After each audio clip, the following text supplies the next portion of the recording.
গণমাধ্যমের প্রতি ক্রিকেট বোর্ডের চরম অবজ্ঞা। আমন্ত্রণ জানিয়েও ক্রিকেট কনফারেন্সের সমাপনী অনুষ্ঠানে ঢুকতে দেয়া হয়নি সংবাদকর্মীদের।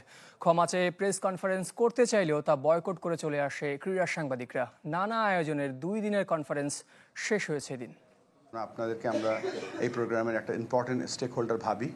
আপনাদের মাধ্যমে আমরা খেলাটা ছড়িয়ে দিয়ে থাকি, আপনাদের মাধ্যমে আমরা খবর পাস করে থাকি। সবথেকে ইম্পর্টেন্ট যেটা, কেউ যদি একটা মাইক্রো লেভেলে সুন্দর একটা কাভার ড্রাইভ করে, সেটা আপনাদের মাধ্যমেই মানুষ দেখতে পায় বা জানতে পায়। কথা আর কাজে অমিল। ক্রিকেটের অংশীজন ভাবলেও দুদিনের ক্রিকেট কনফারেন্সে গণমাধ্যমের প্রতি অবজ্ঞা। 5 তারকা হোটেলে বিপুল অর্থ খরচ করে অনুষ্ঠান করতে পারে বিসিবি, কিন্তু সাংবাদিকদের বসার জায়গাও হয় না।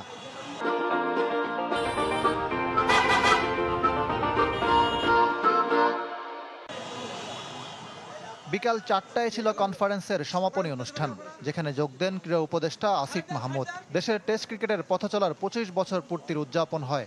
আমন্ত্রিত হওয়ার পরও গণমাধ্যম কর্মীদের ভেতরে ঢুকতে দেয়া হয়নি।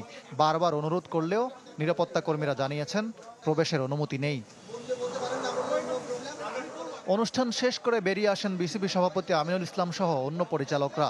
সাংবাদিকরা তখন জানতে চান কেন আমন্ত্রণ জানিয়েও অনুষ্ঠানে যেতে দেয়া হয়নি। এর কোনো সদুত্তর নেই তাদের কাছে। দায় দিয়েছেন মিডিয়া কমিটির উপর। পরে প্রেস কনফারেন্স করতে চাইলেও গণমাধ্যম কর্মীরা রাজি না হয়ে ফিরে আসে।